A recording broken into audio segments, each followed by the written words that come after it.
successful play in the bottom side of the map. Yes, it cost Ming's flash, but it secured the bot lane a kill and relieved some of that pressure. This is the best case scenario for RNG in this early game to, as you said, Flowers, get MLXG back into this game. It's really nice timing as well. Galio's not actually in range to ult, so this is the timing you want. MLXG patient. He has hit the level 6 mark. He does have the kick available. Waiting for the timing here, MLXG. He was waiting for the call. We know Uzi usually leads these plays. They knew they had the damage and was well executed. I love the fact that MLXG also flashed to kick in Gorilla to the wall so that he would be suspended in air for long enough that they would get that damage down and secure that kill for sure.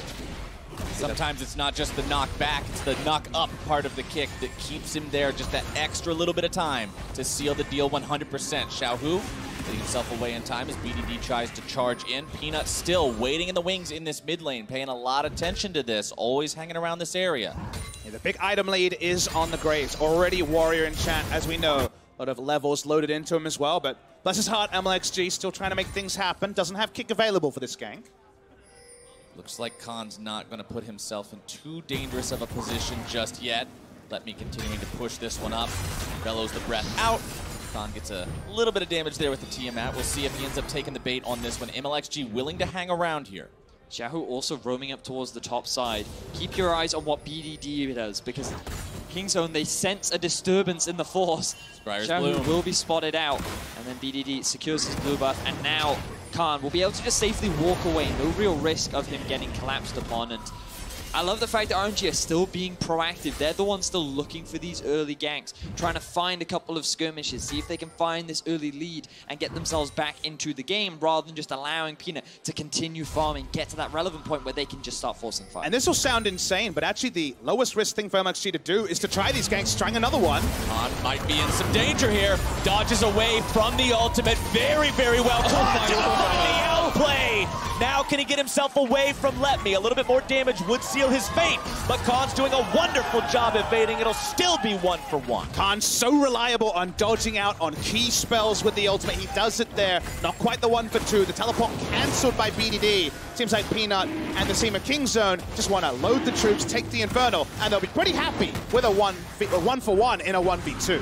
Khan does it once again, demonstrating his proficiency on this champion. In a 1v2, finds the outplay, and his team is able to get something off the back of it as well.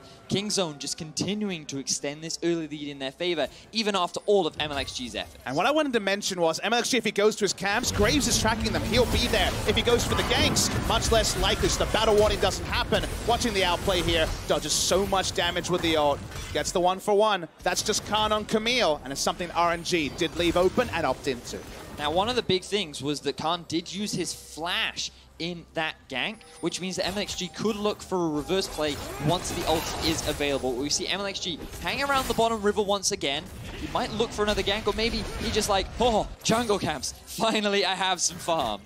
Going back to his camps, but Xiaohu says, all right, you got to take second blue, but that's going to be about the end of it. Instead, it's going to be bottom lane. Gorilla going in onto Uzi, dropping the Ignite, able to find the initiation. Uzi with an expert dodge to get away as Ming gets out as well. Uzi was so good there, using his ultimate to dodge the skill shot and getting away from everything. They're still going to get turret damage, but that's the Uzi Kai'Sa that people have been waiting for. Beautiful play, using his ultimate to go back into the fight, to then use the flash to get out. But Kingzone, they have 3 members bot side. A teleport is being forced from Xiaohu just to defend this turret in the early game. They want to keep the laning phase going just a little bit longer, but the fact that RNG were able to survive that gank is a successful thing to do, a great thing that you want to do, especially given the lead that Kingzone already had. Yeah, really hype moment. They are able to delay the turret take, getting Prey and Gorilla out of lane. Definitely something that Kingzone want to do. If the Flash has shown us anything, it's getting that first turret is absolutely one of the best indicators for success at MSI 2018. All right, let's take a look at this upcoming Acer Predator replay to see exactly how Uzi got out of this one. So you can see that Gorilla has the ulti, he has the flash and W engage. Ming knocks Prey away to mitigate as much damage as possible, and here, the ulti onto Gorilla, and then flash misplay from Prey, but also a good dodge from Uzi to be able to just avoid that situation and not end up losing his Best 80 carries in the world, and Uzi and Prey are right up there. They look forward and say, what cooldowns do I have to respect, and how can I respect them? Peanut didn't use his ult early because he knew Flash and Ultimate were available, but it's definitely poetry in motion when you slow it down. Lovely stuff from Uzi. Uzi keeping himself alive there means he's able to maintain his farm advantage down here in the bottom lane as well. Currently sitting on 139, tied for the highest in the game with his own mid laner, as both junglers are also looking to affect the bottom lane once more. But the difference is BDD in the middle lane. He has the ultimate to join any fight, and he also has a TP advantage over Kingzone, but the collapse could come in from RNG. BDD gonna find himself found out here. Xiaohu locking him down. MLXG grabbing the kick backwards. BDD pops the stopwatch, looking to stay alive. An extra moment, won't be able to get away. 1 versus 4, and Uzi cashes in. Definitely a waste of the stopwatch, and BD overrated how much control they actually had around the center of the mid lane. Bot lane, certainly they had pathways, but RNG had multiple wards already prepared. BDD assumed he was completely safe, and for RNG, easy set play, and I love the roam up from Uzi as well. And I just love the fact that we're seeing RNG just be so proactive. MLXG was so far behind in farm, experience, and items. Now he's been able to close that gap and been able to set up his carries with a lot of early kills to close this early game differential. And again, to reiterate the point, the reason why this happened was we already saw Peanut had perfect tracking of the timing of the respawns of camps. He was always going to be there first. The only way you can stop yourself being battle warden, by that I mean just show up as a camp at the same time of Graves and be sad you're losing it, is to actually gank lanes, go for lane ganks, because that's the one area he's not going to be revealed when it comes to his positioning on the map. As soon as MLXG had the ultimate available, you saw him looking to make plays with it. And honestly, he's 1-3-2. Yes, he is responsible for the deaths on his team, but he also has kill participation in all of their kills so far. Now, Kingzone grabbing themselves the first turret of the game there in the bottom lane, going to bring that gold lead up to a little under 2,000. They've still got themselves some advantage, but RNG is not going without a fight. MLXG now looking to steal the blue buff away from his opponents. You can see the on my way pings coming in from the teammates as well, but MLXG just going to secure that one for himself, as they'll also clear out some of those vision possibilities through the Scryer's Bloom. Interestingly, we saw Prey and Gorilla push the minion wave all the way up to the tier 2 tower and bot because they recognized that Ming had left the lane and they had Peanut sitting in the river, ready to offer support should they need it. They're now, initially it looked like they were sending them towards the middle lane, but it seems like that they're prioritizing on securing themselves the Rift Herald, given the Malzahar at this point in the game will be difficult to siege against. And I do love when the laning phase ends between two top teams, about the teams understanding where are we weak, where are we strong. That was the first moment where RNG could actually invade the blue and felt strong enough with a numbers advantage to get something topside, but they can't linger and pick up a Rift Herald. They can start looking towards the Drake the spawns, but the timers are offset. And because Kingzone, they don't necessarily need aggressive vision when they're strong. They can basically fight wherever Peanut is. When Peanut goes there, the rest of the team joins him. But MLXG, he's trying to be anywhere that Peanut is not. If you can't deal with them, just deal without them. Avoid running into this guy whenever you can. That's the strategy right now, as Peanut and Prey will work together to take down the tier 1. Meanwhile, across the map, RNG returning the favor, taking down that bottom lane tier 1 turret of their opponents. Overall, it's going to be a 2-to-1 count at the end of the day, with Kingzone still maintaining that slight edge. They push now towards the tier 2, looking to go in. Gorilla going for a very far forward initiation. Gets himself bursted down. So Gorilla goes in because he didn't want the Rift Herald to be interrupted, so he has to give up his own life. Malzahar is there. If the Ornn ultimate comes back, it's going to interrupt that very long channel from Peanut. Whether it's worth it or not kind of has to be decided in retrospect, but that is the thought process from Gorilla. He wasn't just injured. I mean, the whole decision-making and setup there for Kingzone was that they felt RNG would commit to the Ocean Drake on the bottom side of the map, and Kingzone wanted to secure 2 turrets in exchange for just completely mitigates the escape tools that Gorilla has, and then there's enough people there to stop the siege coming through, and they keep their tier 2 alive. Yet again, good response from RNG Definitely. to King Zone's plan of attack. Now this game down within 1,000 gold between the two. Infernal Drake versus Ocean Drake so far. But a big thing I'm looking at, guys, is the fact that Baron is going to be live here in just over a minute. Another big objective to play around. Another big thing that losing a fight or being on the wrong end of a rotation could spell. Well, it's interesting that you mentioned Baron, because that kind of then leads us into the discussion of how they're able to get it. Because when you look at King Zone's composition, it's very easy for them to get into the lanes first and push them out, so they can then gain control over River and dictate when and how the fights will start. And then you got to think about, how do these fights look? Because on paper, King Zone, they just have the stronger comp. Especially early. And now let's start following logic. We can spitball a little bit.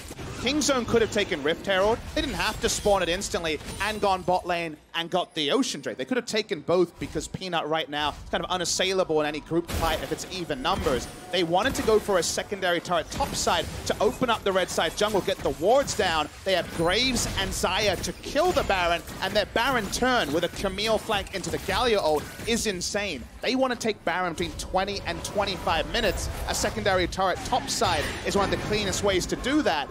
Their times have been delayed. The checklist, unfortunately, remains open, but that's where King Zone are going. And RNG, if they can keep delaying, buying time, get Kai'Sa past the 2-item mark, where already she is very relevant.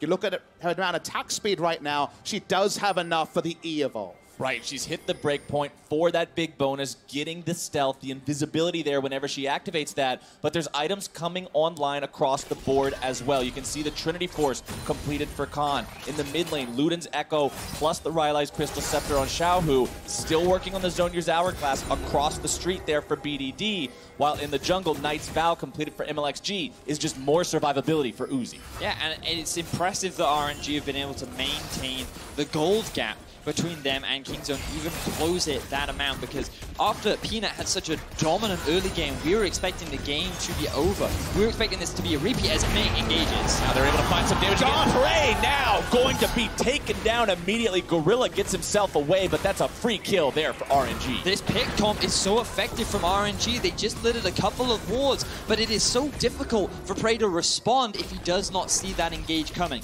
So much chain CC will result in RNG securing the mid lane tier 1. King Zone have already given up on trying to defend this mid lane. They've gone top and bot lane, but like you say, Vedius, a mid-game pick comp, the Malzahar Flash ultimate, still holds the same value. And remember, every pick slows down the team setups, the macro setups, the map movements, and it gets Kai'Sa more items. And the Kai'Sa win condition is what they're going to look to in the inevitable late-game team fights. And remember, when Malzahar's in the game, you've got to pay the Malzahar tax. All he's got to do is point and click, and you're in some trouble. We'll see how it happens to Prey here. Ming goes in.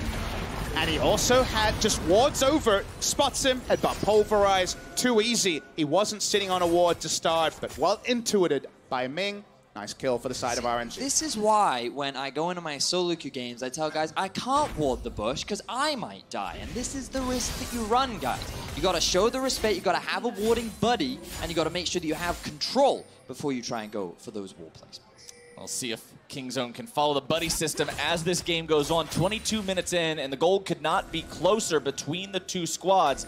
This is where it gets especially interesting. The early King Zone leads have essentially evaporated. It's 2 turrets to 2 turrets. It's 1 Drake to 1 Drake. It's anybody's game to decide to be the ones who want to dictate where we go. Now, off the map, Khan versus Let Me outside that big play we haven't been tracking. Let Me actually has a build for lane. He has Iceborne Gauntlet for trades and a Warmogs to shrug off any attempts at all-ins with the hook shot from Khan. So he's actually going to lose less space in the matchup than previous Ornn versus Camille matchups. And I love that you mentioned that, because this was one of the big win conditions that I was going to be keeping my eye on for King Zone.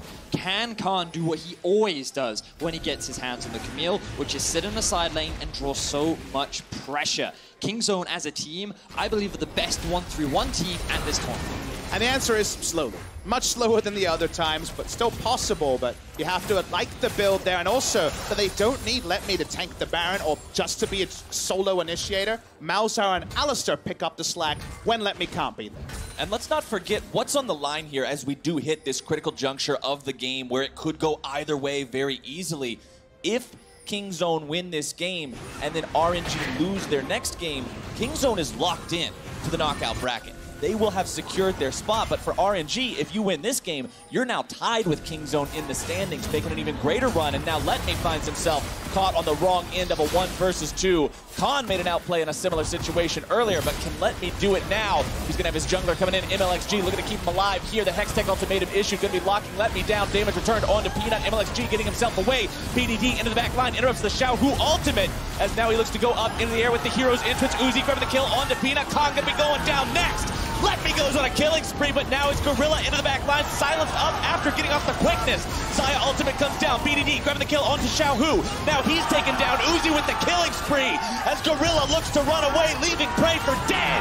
Let Me goes on a rampage, and MLXG will finish this one off. What was an initial pick for Kingzone turns into an ace for RNG as they crush through Kingzone 5 for 1. Intense fight. It goes a long time. The replay will shed more light into how it happened, but Let Me could not be slain. He's too damn tanky on the Ornn, and by the time the rest of the team got there for Kingzone, RNG outnumbered them. Peanut went down, and one by one, the dominoes fell. Nothing but praise for Let Me as he bought so much time for his team to help him. Look at the positioning right now. Both the bottom lane members are in the middle lane, but he's just buying time, using his build to just get away from the duel of Peanut and Khan, and then the TPs come in. So many little things. Khan having to position topside. He didn't get kicked out of the ultimatum and ended early. The interruption on the Malzahar ultimate, not enough. Another interruption, this time by Ming onto BDD. And Prey and Gorilla are not there. The rotation will be faster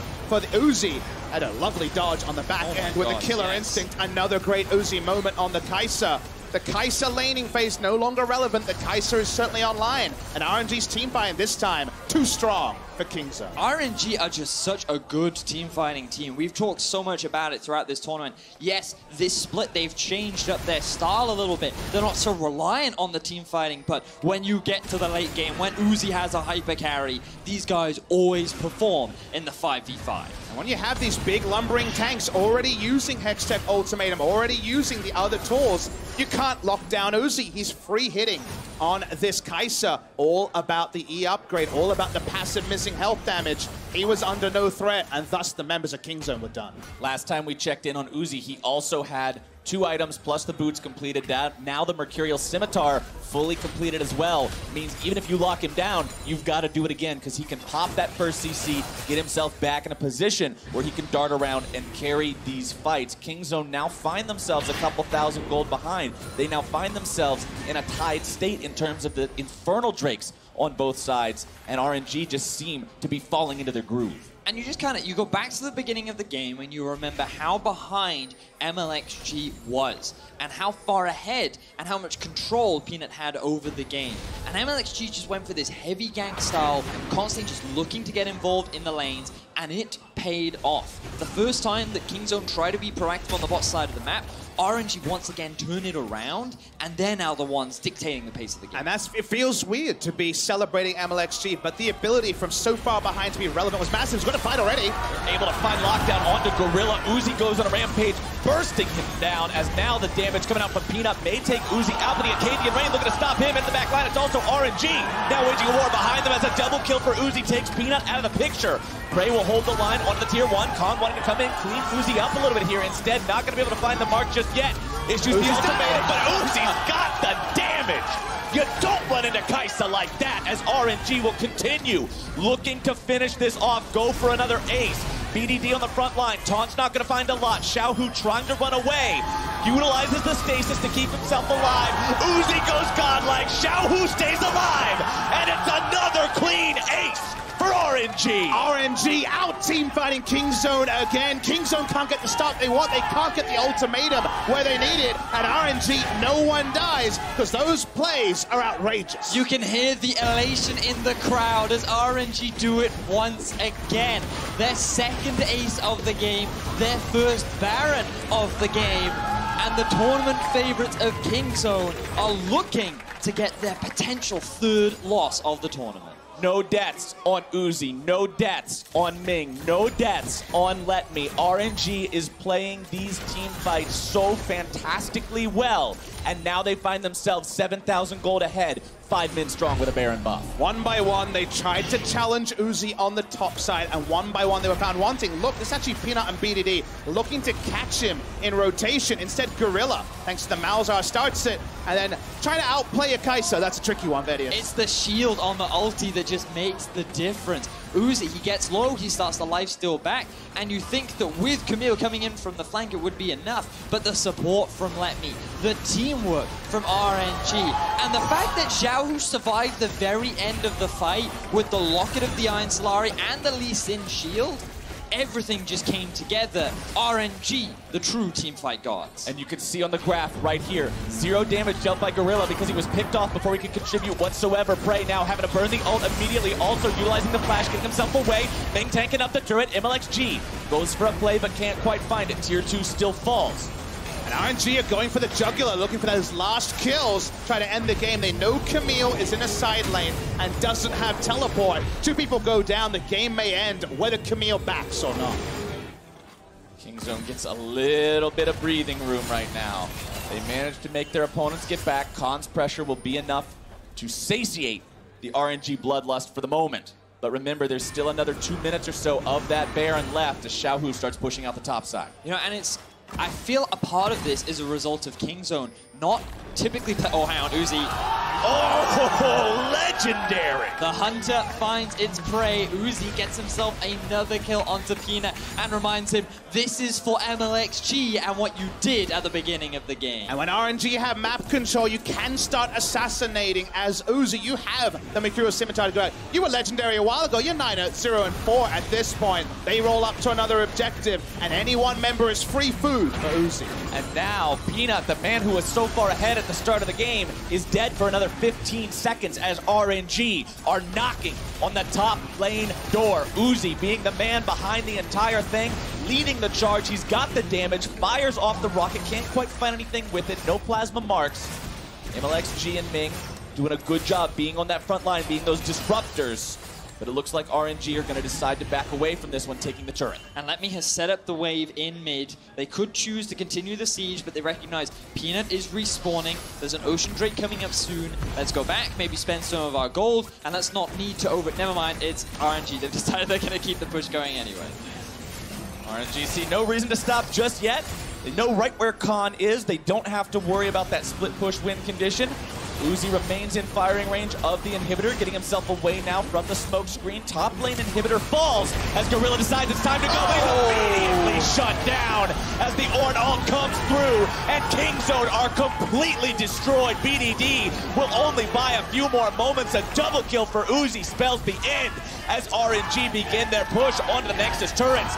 Let Me tanks them up, and they don't even tickle the health bar. Khan now contained by the CC as Uzi decides to go deep under the enemy turret, not even concerned about it. Hextech ultimatum, I don't care. RNG will tie themselves up with Kingzone. They'll take them down in the 1v1. They'll get revenge for the first time they met, and they'll end this game. RNG with a fantastic comeback after what was a dire early game. MLXG showing to all junglers that, you know what, even if you're 2 levels down, even if you have no jungle camps, you still have options, and he made it work. And everyone watching MSI was waiting for those outplays, waiting for those little micro moments that you always remember from international tournaments. And Uzi gave you a smorgasbord. He outplayed again and again. The moment it came up to team fights, they were scattered from the side of Kingzone. We did not see ultimatum into Galio ult really at any point this game. Instead, they challenged RNG thinking we're far enough ahead. And Uzi said no, no, no, and shut them down. 18,000 gold, 12, 0, and 5, and a total damage of 20,000 in a 30-minute game. This guy just rips through the Kingzone line. He gets so much praise as being one of the best AD carries, and a game like this showcases exactly why. The decision-making, the awareness, the mechanical talent that he displayed in those fights, in those back-to-back 5-for-0 engages that they found themselves in, were why they found the win they did. And let's not forget, the man who we said had to be feast instead of famine was in a famine and found a feast. And when it comes to AD carries, I think they get a bit of a bum rap sometimes because they're said to be very mechanically talented players. Kill all that CS, just left-click people, right-click people, and it'll all be done. The amount of variables you have to hold in your head when there is CC after CC and challenger after challenger running at you for Uzi is a very difficult task, and he always seemed one step ahead, whichever challenger approached. It was an absolutely incredible game to see from RNG, especially after the rough early start. And for more on the win, let's head over to the State Farm Analyst Zone. Thank you very much, Captain Flowers. You said it right. One of the most insane comebacks from a deficit so early on here by RNG over Kingzone. I honestly don't know what to say, so I'm just going to open the floor and let you guys take it away. All I'm saying is that you guys got confetti when TL finally got their board. Where is my confetti right now? It's back at the desk. You should have brought it. Yeah, throw it around. We still got the balloons. You popped one yesterday. Yeah. But here's the thing. I knew that RNG were going to show up today. I thought that they've done getting smacked around. They're finally going to cut the Western shit. They're going to start playing their team. Finally, RNG showed up. Done getting smacked around after the first couple minutes. Yes. But I did not think it would be against Kingzone. And as soon as I saw that draft locked in, I was like, crap, I got it wrong. These are all comfort picks for RNG. They're very clearly mad. Kingzone need to be on their best behavior to win the game. And I feel like they actually were. Exactly. That's the thing, right? They started out the game really well. And if you're talking about that draft as well, you know, Kingzone, they did draft what you would think after Prey's interview yesterday, where we're going to play offensive, we're split the map, we're going to have hard engage, we're going to remain proactive. However, you know, that was nothing in comparison to the outplays that Uzi was coming up with, Ming was coming up with, and kind of the recovery that we saw from MLXG. Yeah, and we were ready to crown Kingzone victors of this game after the first 4 minutes because of this really smart delayed invade on the blast cone, seeing that MLXG was going to be alone on his blue buff, getting that first kill. But actually, it's more about what happened after this that we felt like probably put MLXG in an insurmountable disadvantage because not only do they get blue, but he sticks around to clear the entire blue side. And normally in situations like these, you would expect a race for the other blue because MLXG is going to get level 2 off red and then match. But Peanut sees that he has potentially pushing top and mid lanes, and there's a lot of mind games to go around here because MLXG then doesn't want to invade blue because he knows if it's a race for blue, he's going to lose. Therefore, Peanut doesn't even race him for blue, full clears his side of the jungle, takes the Scuttle Crab, takes his own Raptors, and then in a very unlucky turn of events, since MLXG thought Peanut would race for blue, they end up meeting at red, and at that point, he's 2 levels behind thanks to the farming pace of Peanut and gets punished. And the thing is it's a huge knock-on effect because not only then is MLXG just in this insurmountable gutter in his own jungle matchup, but that means that Peanut has split the side of the map where the Rakan Xayah matchup is already so dominant in lane phase. There's no way that MLXG for at least the first couple rotations of his jungle is ever going to get down there, and so suddenly Prey and Gorilla are unlocked to really just punish the Uzi Alistair combo. And while pushing lanes and the state of the map open up the possibilities for the junglers and the options that they have, if you look at the overall team comps, the goals are also very clear for Peanut because Uzi on the Kai'Sa is the heart of this team composition. So he's thinking, as Frostgurn is saying, if they can control that side of the map and deny farm and not allow this Kai'Sa to get any power, then they'll be able to win the game. However, in a Lee Sin versus Graves matchup, as we're seeing there, you know, MLXG, as a Lee Sin, you have to create plays. There is no option of splitting the map and going even farm with Graves because Graves will out-farm you. So MLXG, he just keeps throwing out plays. And why the Kai'Sa outplay was so important for me, it was effectively Kingzone were looking to kind of find that momentum and that snowball. If they had been able to break that play bottom, that would have surely been the bottom tower going down. Suddenly the Xayah and Rakan are unlocked. You have a huge engage force there, and Uzi just basically stuffed them as they went for the hoop to dunk. Yeah, we watched it twice in game. We're going to watch it one more time here because it was just that epic. 23 minutes into the game, RNG coming up with a huge team fight victory in the bot lane. Yeah, and this is another team fight where you can see see Kingzone, this looks like a very Kingzone play. They have a lot of time to start damaging the Ornn, but they don't quite get him fast enough, and then the collapse from Uzi is actually so fast. So yes, the teleports are mashed, but look how quickly he just is able to shoot into this fight. Doesn't even have to use his ultimate, which is pretty key because he keeps that as the outplay key for pretty much the rest of the game, and RNG excels in these types of scattered fights. Exactly. If you're watching the LPL during the regular season, so much of it is how quickly these teams converge on skirmishes and make them 5-on-5 fights. 4 members of RNG were there before all of Kingzone. Right, what objective are they fighting over here, Kobe? No objective. They're just fighting. Yeah, the game. The game, the win. That's a good point. I'll take that one. That fight is actually worth a Nexus because Uzi is able to get so many kills off of that. He's able to use his ultimate to dodge past the Rakan. He even has a QSS and Flash available. On top of that, doesn't have to use, but he's able to completely destroy them. This is a mistake that you only make once. The only reason that Uzi is here is because Invictus Gaming didn't respect the Kai'Sa. The LPL has played more Kai'Sa than any other region. It was unlocked for our playoffs. Uzi got his hand on it, and he absolutely dumpstered teams. There is no way that they should ever let this go through. He is the best Kai'Sa player in the world, and he just got to showcase that on the international stage. Such an impressive victory, such an impressive recovery from RNG after the bad start in the early minutes of this game. It's time to head over to Shox, who's standing by with RNG's jungler.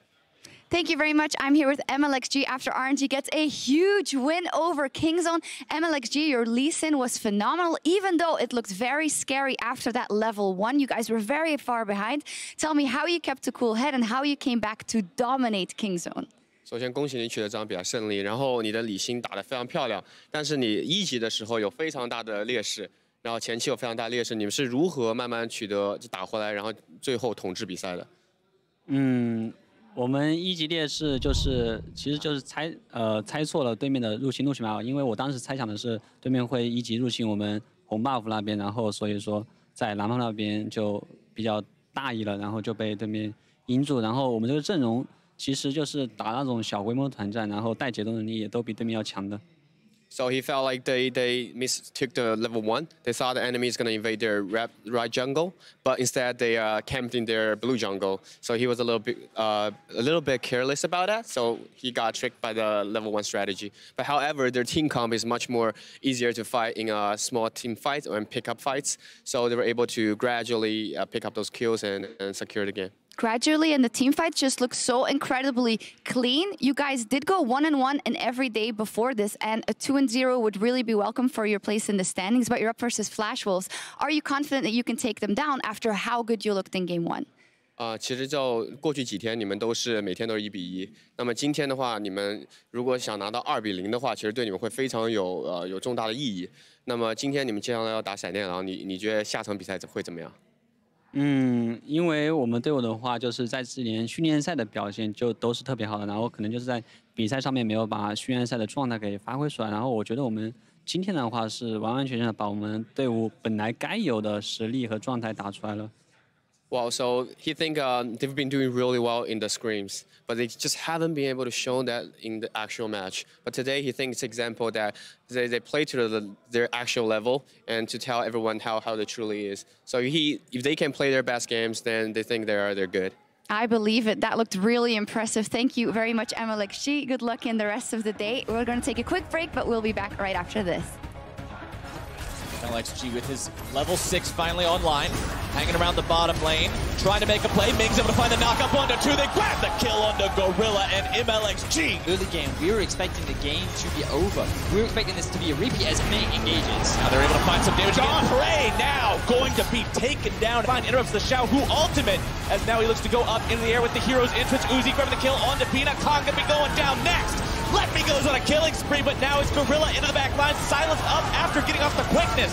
Let Me goes on a rampage, and MLXG will finish this one off. Down as now the damage coming out from Peanut may take Uzi out, but the Acadian Rain looking to stop him in the back line. It's also RNG now waging a war behind them as a double kill for Uzi takes Peanut out of the picture. Uzi goes godlike. Xiaohu stays alive, and it's another clean ace. RNG will tie themselves up with Kingzone. They'll take them down in the 1v1. They'll get revenge for the first time they met, and they'll end this game.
Welcome back to MSI 2018 and our next game featuring Flash Wolves and Fnatic. Caps making his way onto the stage now with a much anticipated matchup against Maple, the two considered to be the best mid laners in this tournament. Yeah, absolutely. And Caps, I think, is kind of the one who comes to everyone's lips first, just because of the hype Yasuo performance, you know, pulling out that champion, really making a staple in this tournament with it. But Maple has been right on his heels and is more considered kind of the team-oriented player. Yeah, and I also think it's because Maple's teams have been doing better than Caps' teammates. Maple has had Betty and his top lane are doing so well. And it's funny that they also share quite a lot of champions. You know, we saw the Zoe play coming out from Maple earlier, getting assassinations into the backline, even through 5-on-5 teamfights, and Caps as well showed up on that champion. So I'm super excited to see how the pick and bans even goes for these two mid laners. I mean, so here's the big question. Who comes out on top within this matchup? I mean, frankly, for me, I don't think it matters for the breaking point of the matchup. While these are two incredible mid laners, for me, it is really about that bottom lane, which is why I favored Flash Wolves, because I feel that Betty and Sorta are just performing that much better than Hilly and Reckless. And I have to say, it is so hard not to predict Flash Wolves after the game that they showed against Kingzone yesterday. That was the best game that we have seen of League of Legends. And I feel like there's something that's going to follow that statement. Should we take another look at predictions? So I was a little bit closer to predicting Fnatic over Flash Wolves than I led on at the beginning of the day. I actually went ahead and did it. I've taken the leap. I'm going to predict Fnatic to actually take this game because I know that they, right after yesterday, after that Kingzone game, they were immediately, the coaches, discussing the bottom lane of Flash Wolves, how to attack it. So they have been crafting a strategy around this bottom lane and what to do about it for their entire prep time, and I also have confidence that Reckless is a better player than he's shown so far at this tournament. And Uzi showing up and showing that he is a better player than he had shown previously at this tournament gave me the confidence to go ahead with it. I mean, Reckless might be a better player than he showed at this tournament, but as is Betty, no one expected anything of this guy, and he is now propelling himself towards star status. Either way, Kobe's putting his faith in the EU squad here in this big clash in the mid lane. Let's see if Fnatic can end Flash Wolves' winning streak as we send it over to Captain Flowers, Papa Smithy, and Vedius. Thank you very much, Dash. Hopefully we get to see a good game here, but on the blue side, let's go ahead and kick things off with some rosters. We have the home favorites in Fnatic with Whippo in the top lane, Broxa in the jungle, Caps at mid, Reckless on AD carry, Hylissang beside him as support, and Coach Dylan Falco. Took a second to sweep over that great hometown team of Fnatic, but on the other side, their opponents on the LMS, they of course are the Flash Wolves. Their top laner is Hanabi, their jungler Mujin, mid laner Maple, AD carry Betty, support Sword Art, and of course their coach, Warhorse. And this, gentlemen, will be quite the interesting rematch to watch because the last time these two teams met, it was a fairly close game, a bit of back and forth. Fnatic drafted themselves a pretty heavy pick-poke composition, and after chatting with their coach, he says that was the worst draft he's had all year. Given that Flash Wolves were given things like the Vladimir, they had the Soraka to counter the poke, and then they drafted the Ornn to offer the engage they needed to stop the siege from happening. One champion I'm wondering about is the Yasuo, because we saw Hanabi yesterday as a top lane Yasuo player. There was a great interview with Maple where he said, Hanabi's not even the best Yasuo on the team. I win every 1v1 against him. So some Yasuo play on either side. It's a very possible ban as well, but I can't help but be hopeful.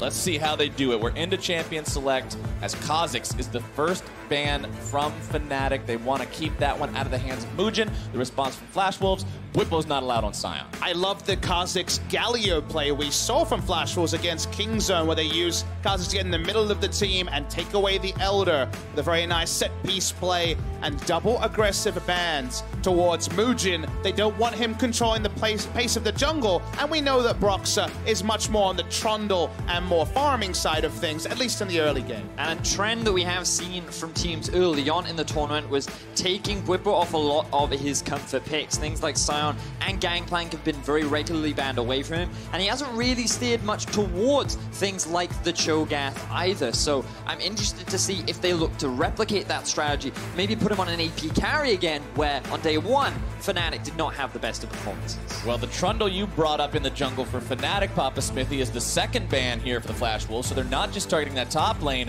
while Fnatic's final ban of this first rotation is going to be the Rakan, as Flash Wolves pay respect towards Reckless, removing the Trist. Let's talk about what's up, because there's two factors to talk about here. Both of the Betty specials are up in the Ezreal and the Varus. Those were the two 80 carries that he's prized this tournament. When it came to junglers, Brox had really been focused on the Trundle and the Skarner, which is also available, but he wants to take the Olaf. It's the better part of the jungle matchup, as Olaf is strong into Skarner. This does mean Ezreal open for Betty. And the thing is here for Fnatic, Brox actually hasn't played Olaf once during the regular season. It was not a champion that he steered towards. Oh my word, we've actually got a Xin Zhao lock-in. Let's get down to business. This is going to be great. Korean solo queue was dominated by Xin Zhao towards the end of the year. We actually had some challenger jungles pull it out in those games as well. Very strong pick into Olaf. You go phase rush, and you just kill the damn Viking. It's a great all-in, and if you can control the mid lane, the fabled mid-priority that we always talk about, where you know exactly where the enemies are around mid lane, someone face checks Xin Zhao, he doesn't have to use his dash till after you flash away. You best believe you're dead. And along with picking up this surprising pick in the Xin Zhao, why not pick up the one everyone was expecting? Grab the Ezreal there for the team as well, making sure Betty's got that comfort pick. See, now I feel like that for Fnatic, they were expecting the Ezreal to come out from the side of Flash Wolves, and they're likely going to go towards the Sivir. A lot of wave clear, a decent laning phase, and a big comfort pick for Reckless. But I think the Xin Zhao part is the part they maybe didn't calculate. Oh, no. Because the one thing you think when you have Olaf picked and Kha'Zix and Graves are gone is that Olaf can run at any enemy jungler and have a combat advantage. They definitely found one he can't. All right, Whippo this time looks to be put onto the Camille, so going to be playing sort of a different role compared to what you would expect from him on those tanks, as that split pushing champion instead, while Reckless will be on the Sivir that we've seen him on many a time before. Maple thinking about grabbing that mid lane before the second part of the bans come through, and it looks like that Zoe will indeed be locked in. Now you look at the enemy lineup, the junglers, Olaf not going to be the tankiest, but of course will be up there. The top laner is not a true tank, there's no Ornn here, it's going to be a Camille, and you actually have a bit more latitude to not have to worry about Zoe's damage falling off as early. So when it comes to the Zoe against Fnatic's comp, and of course against Capsay, noted Zoe player himself, it's a pretty good spot, and he can double ban to protect it as well. I feel like that Fnatic right now are looking for something like a Galio, because with the composition that they've drafted, they're going to want to play a lot more towards bot side, and team fighting is what they're gearing towards as well. And offering that combo will give them a strong mid to late game. But for Flash Wolves, it feels like they're going for the same approach that Fnatic went for last time of the poke, the siege. They have so much long-range damage in the form of the Ezreal and the Zoe that it's interesting that they choose to ban away the Soraka themselves. Perhaps they're saying, you know what, we don't want to allow you to have that poke for days on end. Double tier Ezreal Mystic shots and Zoe Trouble Bubbles are going to be a constant thorn in the side for anyone on this Fnatic lineup so far. Braum banned away now by the Flash Wolves, along with that Vladimir you guys already mentioned. Soraka out of the picture. Does Fnatic want to take out another support, or where do they decide to focus? I feel like they should just ban out Ornn. It's an extremely strong top laner, one of the most popular in the current MSI tournament. It offers you safe engage. It's one of Hanabi's biggest comfort picks, and I feel like that while you can do fine as the Camille into the matchup, it's just kind of a free champion for Flash Wolves to pick up. That kind of gives them a bit of everything. Well, I think Flash Wolves are agreeing with you, Vedius. They're hovering over it right now, thinking about making that their fourth pick here. That means their support will be the last selection of the draft if they go for this, but it's just so enticing to grab the Ornn. I actually want to back up Vedius also, especially if we see the Ornn locked in here. Consider what they haven't picked. You always have to say, okay, 4 champions, pick what's left. It's support. And the way they got their first 4 victories was counter-picking support, getting a 2v2 winning lane matchup. They're already happy with the Ezreal, getting a laning advantage there as well. You can always load in, teleport over your Ornn and go for a tower dive and get things rolling. Very much this gives them a lot of options, and we know that not much praise upon the Ornn. Well, it's Talia locked in for Fnatic. They want some roaming potential there in the mid lane, and if you're talking about roams, why not get the guy who goes on a voyage with or without an ally sometimes to back her up? So a lot of rotation capability there for Fnatic with those last 2 picks in Talia and Tom. Flash Wolves have that last support pick to think about. Up against something like Tahm Kench, Morgana could be seriously intimidating. I mean, it's interesting because if the binding lands onto Tahm Kench, you can definitely shut him out, and it complements the pick siege style of play that Flash Wolves have kind of drafted for themselves. But when a target gets caught, you have the Tahm Kench consume to then save that target. You also have a spell shield on top of Sivir, so I feel like in terms of the pick potential, it's slightly mitigated and it's slightly harder to execute. But when there's all this threat coming out, when you're grouped up against a tower, there's so many different things that you have to be careful of that it's difficult to compensate for them all. It's just a really exciting draw. There's a lot of little nuances we'll get through as they show up in the game when it comes to attacking bot lane, because we know Taliyah loves to go bot lane. We know that Flash Wolves are counter-picking support to take the bot lane turret. What is Tahm Kench going to do? Well, he wants to roam and get a jungler to help him, but he's going to be pushed up by double range. There's a lot going on in bot. And you know, we've talked a lot about the drafts as a whole, but I have no idea what Mujin's going to do on this Xin Zhao. I must admit, I'm not familiar with the champion. I've seen some of the builds. We're a very early Trinity Force, but I'm excited to see what he can do with it. Xin Zhao is actually the champion I've played the most other than the Skarner. Well, we got an expert over here. I am excited to see this champion. I am so pumped to see somebody picking this up, see how he's going to make use of it here in professional play. Press the attack. Yep. Will hopefully be interesting decision there for the rune. We know that there's a lot of different options. Yes. On the Xin Zhao. You mentioned the phase rush earlier. We heard the phase rush coming out as one of the things that we see from, I believe it was you actually, Papa Smith, that said in the Korean ladder. That's one of the strategies. Press the attack. Electrocute really is another one if you want a little bit more burst. There's a lot of different things you can do, but this time around it is press the attack for Mujin on the Xin. They all help you do one thing, Flowers. They help you go in. It's a one-way trip. Help you be a man. Yep. Let's see what he can do on the Rift here today. We know this champion can run out of control. We know he can snowball against whoever dares to go up against him if he plays it right. And we'll see if Flash Wolves can continue that win streak and stay undefeated. Clearly the crowd is a little one-sided. I have a lot of experience, of course, being in the LCK studio, letting the crowd chants come through. Very one-eyed crowd. They want to see the hometown favorites come through. Of course. And remember, in terms of the standings, what this means as well, because after RNG secured the win over Kingzone, Fnatic not having the head-to-head record against RNG makes climbing that much harder. So if you can take a game off the team that is yet to lose, it contributes a lot to moving up in the standings. But that speaks to how difficult it is as well. This Flash Wolves team has not lost a game yet this MSI, completely defying expectations and crushing the competition. And at the opening of the day, we heard from them how they were initially being like, okay, our goal is to win one game, and now we've won 6. Just the incredible momentum this team has had so far, the successes they've found. And it hasn't been games that look like, oh, wow, yeah, I guess they sort of won that one because their opponents messed up. They've played some clean League of Legends, and now their ward will spot out Fnatic, moving towards the Flash Wolves red. Evolution to the level 1 meta is something that hasn't really been talked about at MSI, but lots of late invades, 1 minute 30 timing invades. Of course, they famously Kingzone caught MLXG unaware in the previous game, wasn't enough for a victory, but got them a big lead at the start. This time it's going to be spotted, so nice ward placed. They're trying to set up vertical jungling here that will allow Camille to push up with no fear of a jungler coming out topside. There's going to be a cost, and Xin Zhao had the early information to know exactly where to path, so he won't be starved for camps like MLXG was in our game 1. Surprised that Caps decided not to ward the entrance to their half of the jungle because they're expecting Mujin to have no knowledge of this, but with a good early ward from Flash Wolves, they know exactly what the jungler is doing. Now the ward will, Caps, place your ward, my buddy. He did. Oh, he did? My apologies. He went for the safest possible ward as he walked back up. Onto the Raptors, yes. He was afraid of being audaciously charged to death. That's very true. So went the most respectful route, but Mujin does pick up 2 big buffs. And just to answer your question earlier about build, the big build for a long time in Korea, which we may not see here, was Warrior, Trinity Force, and then a static shift for more burst. There wasn't enough burst in the first 2. They want more. The crit Xin. Oh, yeah. Yeah, and I feel like that with Olaf, when he came into the meta, a lot of different teams kind of came up with potential answers. Skarner was like one of the ones that could kind of match him as well.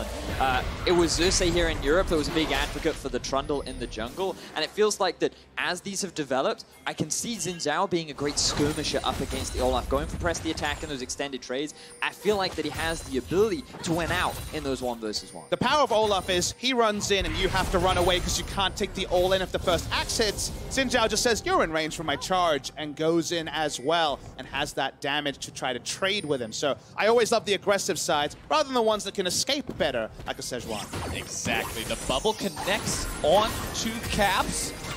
Follow up from the Paddle Star takes him down to about half HP as Mugen jumps in towards Broxa. Broxa low on mana. Mugen with that mana advantage. Also got to be careful though.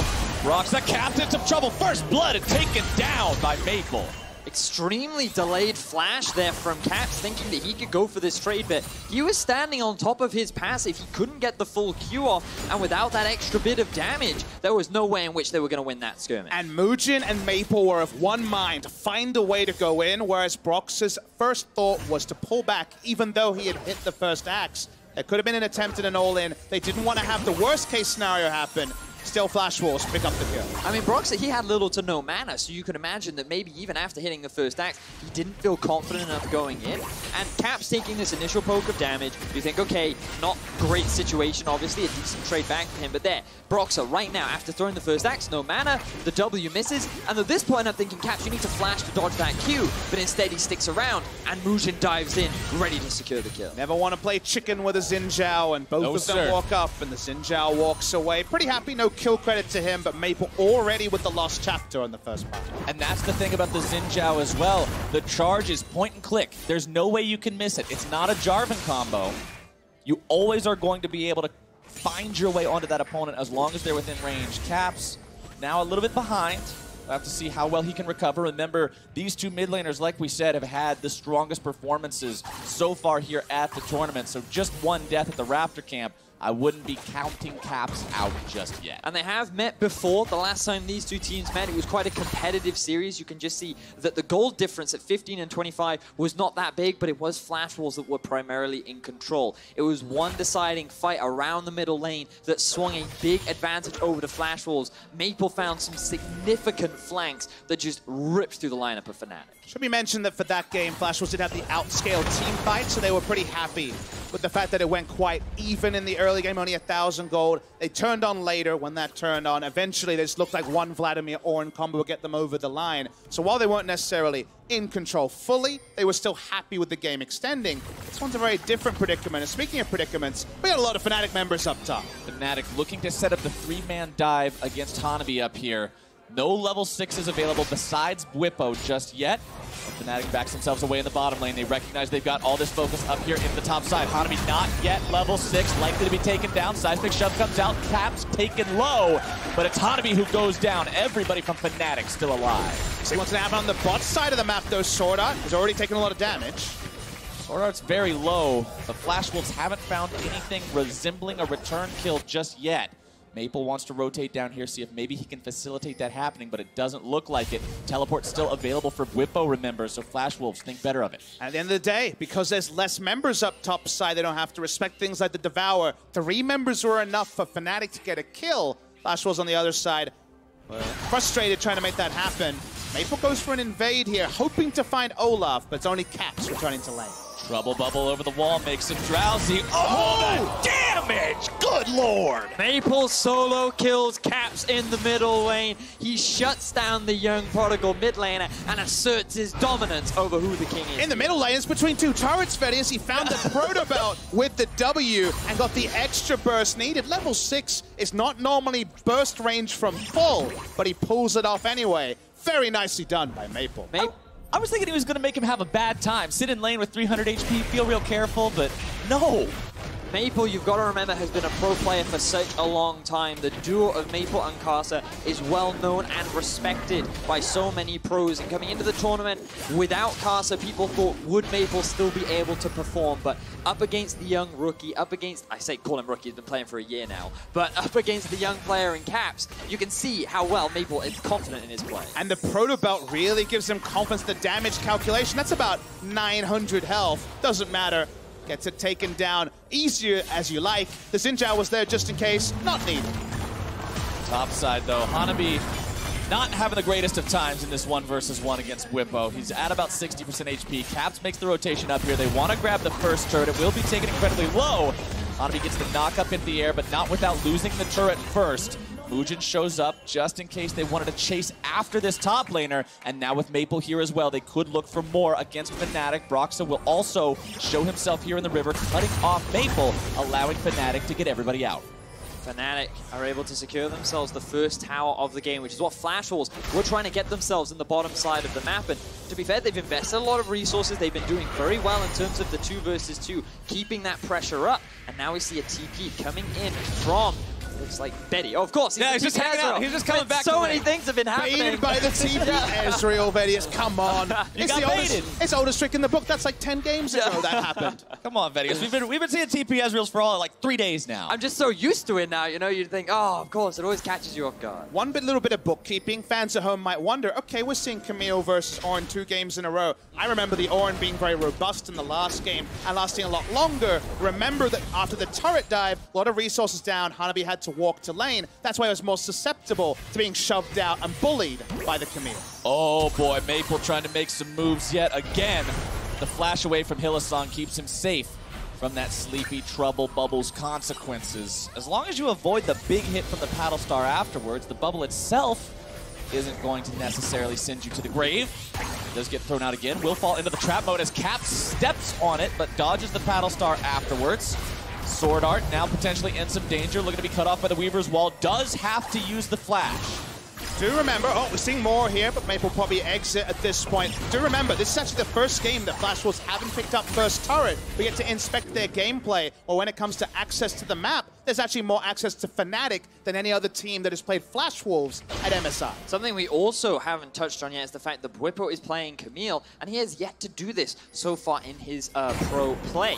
Typically, we see him on the tanks. We have seen him a bit on the GP, but when it comes to carries, he was not the man that was kind of expected to play that based on his playoffs performance, and now he is kind of being put with the responsibility to be one of the big damage dealers, be one of the big threats going up against him. And I think that was most people's takeaway message from game 1 and 2, or day 1 of MSI, was no more of the Swain, no more of the Vladimir, back to Sion, back to what you know. Like you say, we get to inspect him on a very different side of the champion pool. We know he plays the carries. Previous to coming to the pro play, was known for champions like Jace and those carries. But actually executing at the pro level, being able to apply enough pressure to make up for your lessened teamfight impact compared to the Ornn is something we get to watch closely. Well, with first turret already under his belt and a 25 or so CS lead, he's been having a good game thus far as we are just about to crest the 11-minute mark into the game. Checking up on the other lanes as well, it's a CS lead in the bottom lane for the Flash Wolves. Betty, this AD carry, who's just,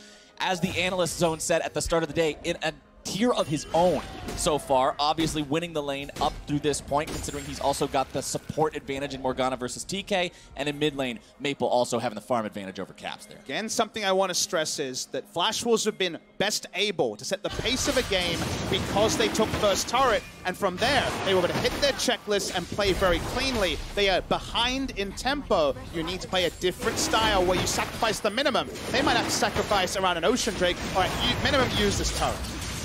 Mugen going after this Drake. Xin Zhao, another champion that's very adept at soloing those down rather early, just due to the way the kit works and the fact that as long as you have the mana, you can spam the abilities very effectively. He'll pick that one up for his team, give them some extra regeneration to facilitate staying around in these lanes just a little bit longer, as now the plays are looking to be made. It's Hylissang coming in behind the bottom lane of Flash Wolves. Sword Art, no flash available. Remember, over the wall they go. Hextech ultimatum going to be issued. They do take Sword Art down. Betty barely going to be getting himself away. Mugen can't quite find the damage, uses the ultimate, looking to get himself out. Can't quite do it. Reckless grabs the kill. It's some kills going over, but there's also some coming right back. They grab the kill into Broxah with the True Shot Barrage. Hanabi getting himself out, or at least trying to, as Bwipo comes in from behind, not quite finding the hit from the second part of the hook shot. Hanabi goes down to Caps. Maple comes in from the side, finds a long-range Battle Star. Betty's there as well, but the Mystic Shot will not find the kill just yet. Maple going to be taken low and down. Caps gets that one. That was sick from Bwipo, punishing the fact that Maple used his ulti. He gets himself the shutdown. Fnatic find a successful fight, but Flash Wolves still played that as best they could. Bwipo needed one to get his eye in, but the second one was lethal, taking down another member of the Flash Wolves. This is what happened when you don't have that control over the map. Flowers, you have to play a bit differently, and the collapse was beautiful. Let's take a look. Acer Predator replay right now about how that very hectic fight played out between these two. So it kicks off from Fnatic because they use the Tahm Kench to get in from the flank. Remember, Sword Art has no summoner spells available, and they have the TP from Camille, and there are 2 members mid from the Flash Wall. So very easy to get the numbers advantage from Fnatic. So close for Betty to dying, able to just get away as the Camille ulti dies. And then this is the problem with the Xin Zhao. Once he goes in, if he doesn't have the team to follow, that he can't get back out of it. Look, he charged in on a 2v4. That was definitely some Mulan stuff right there, thinking that he could go and be a man. It didn't work. He gives up his life. Mulan didn't die in the movie. I know. Well, unfortunately, we've got some alternate fanfiction going on here, but you're waiting for this big super play at the end.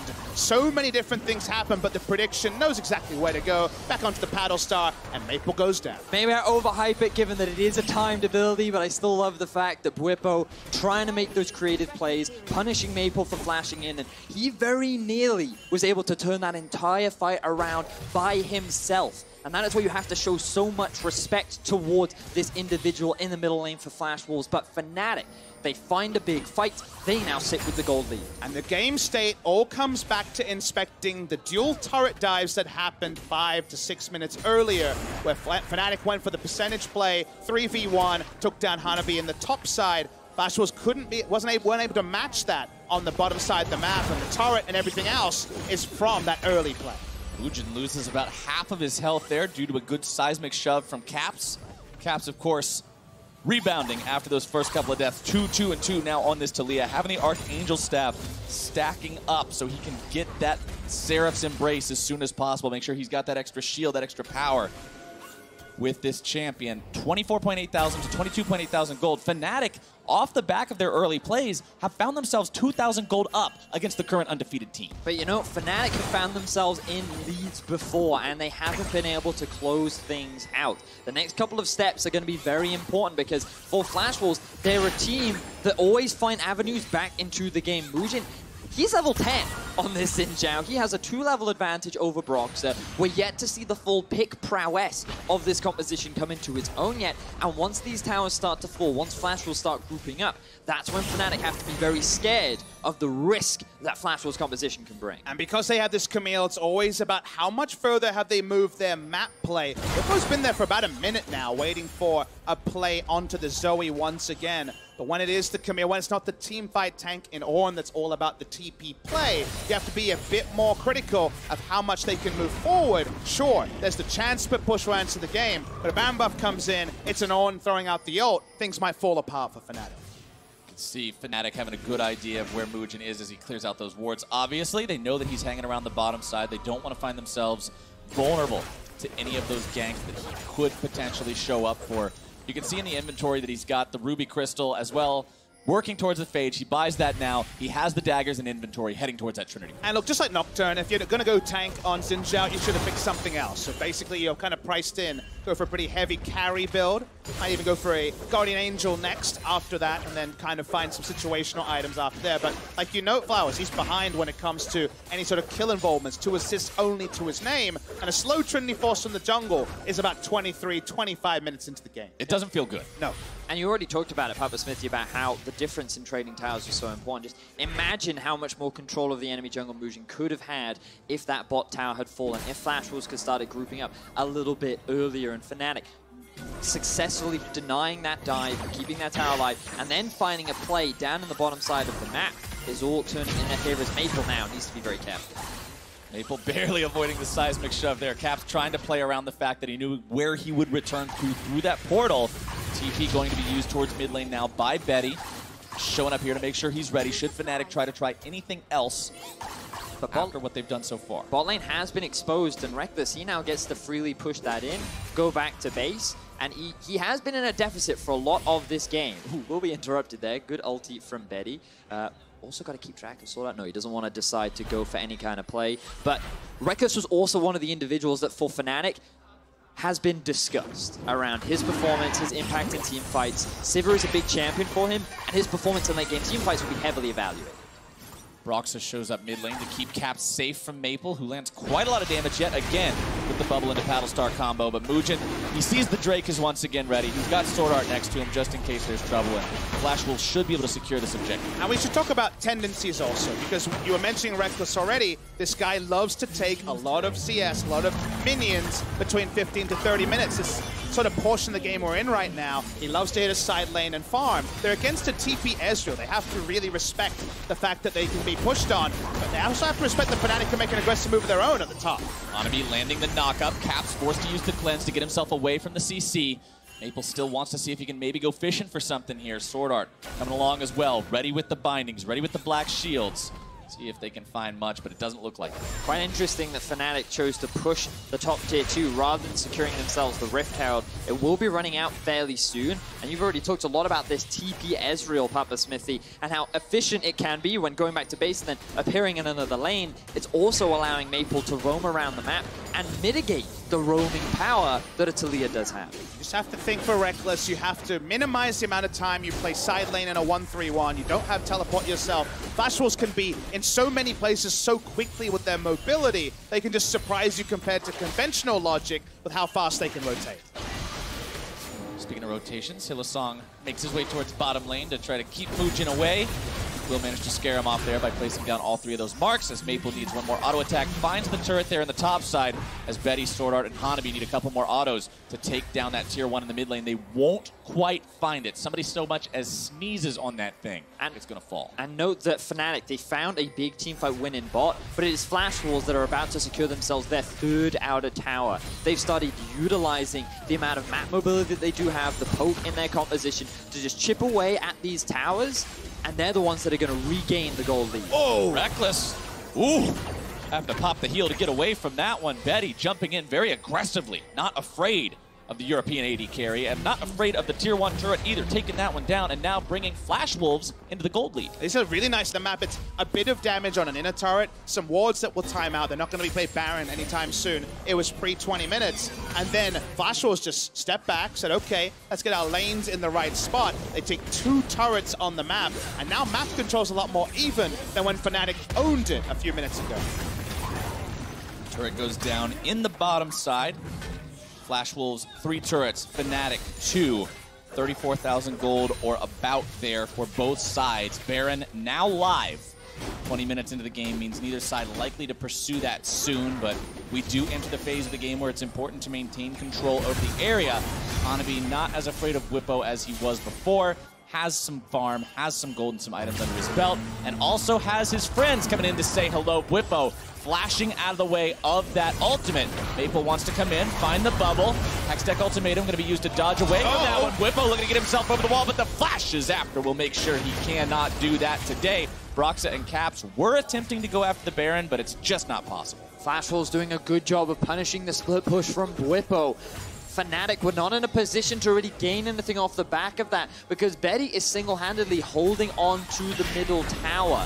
Flash Wolves are so easily able to roam around the map with this Sword Art and Maple combo that Fnatic are kind of struggling to really gain any real advantages. And there's no way that you can bait Flash Wolves into thinking you're doing a Baron when it's Taliyah and Rekkles on 1.5 items. It's not enough damage there. You don't have obscene tankiness either to keep it going forever. So around the 20-minute mark, you can use the buddy system, you can go bot, and you can be very confident the punish on the top side is basically nil.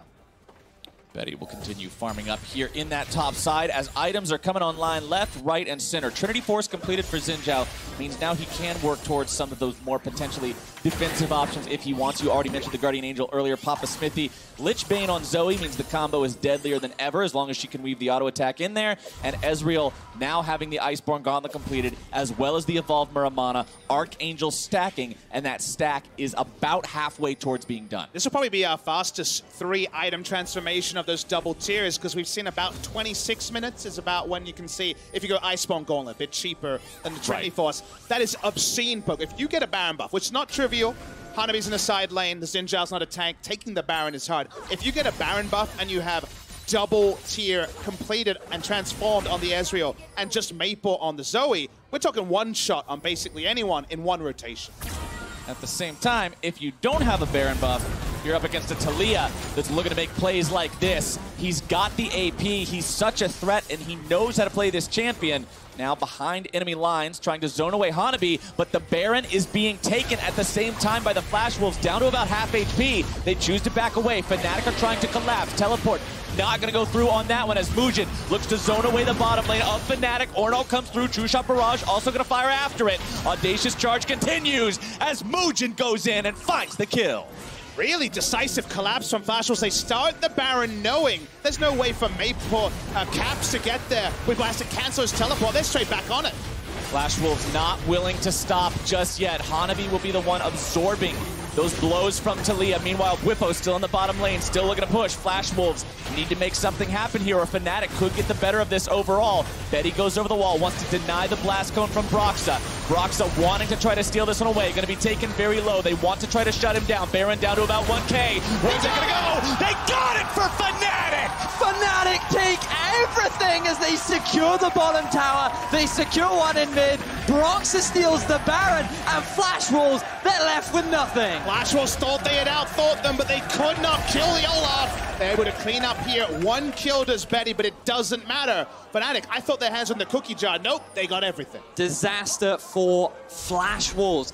They were playing that so well. The fact that they forced the TP out of Bwipo, they were committing to the Baron. All they had to do was secure it and back away. But Broxa with the steal, Muujin with the early smite. Flash Wolves, they could not secure. It's a different day, and we have to remember they did not set the pace of the game, and they end up getting rushed. This actual overall macro play is immaculate from Flash Wolves. They forced Camille to basically either die teleporting in or not show up.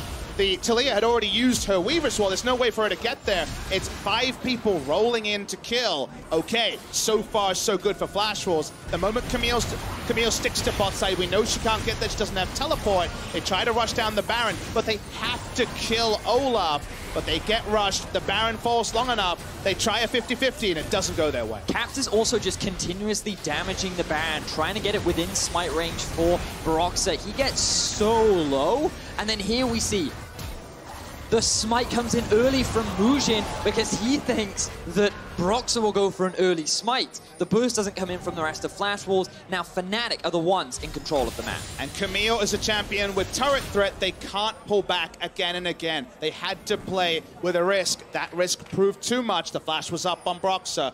Flash Wolves, no way to kill him, and thus the Baron goes to Fnatic. Broxa becomes the hero of the day, and now it's up to the entire Fnatic squad to make the most of it. Sitting on a 5,000, 4,500 if I'm being totally honest about it. Lead means that they've got the power to push multiple lanes at the same time. Baron up, cannon minion, now pushing towards the mid lane. As you've got bonus mystery gifting activated, quadruple legendary, and esports bonus skins right now as Pentakill and Baron Steel promotions are back for MSI 2018. That steal means that those chances are active here today. So if you end up getting something extra special next time you shop, give Broxa a nod and a thank you, as the Flash Wolves just want to get Fnatic the hell out of their base. Redemption comes down, turret still taken very low, only a few hits left on that one, Sword Art at about half HP. Caps is taken down, and Betty goes on a killing spree. You can never underestimate the Flash Wolves. These guys have so much poke and pick power with their comp. Caps gets caught out of position, and now it could be Bwipo too. The Drowsy onto Bwipo will be interrupted by the first part of the Ornn ultimate, critically allowing Bwipo to flash over the wall, keep himself safe. As Reckless is dead down that mid lane tier 3. Bwipo taken very low, tries to jump back in and maybe do something, but there's not much to do. Both solo laners on Fnatic now dead for the next 15 seconds on Caps, 45 on Bwipo. The rest of the team makes their way out. Maple and Betty are playing so well, and Maple, he's looking for more.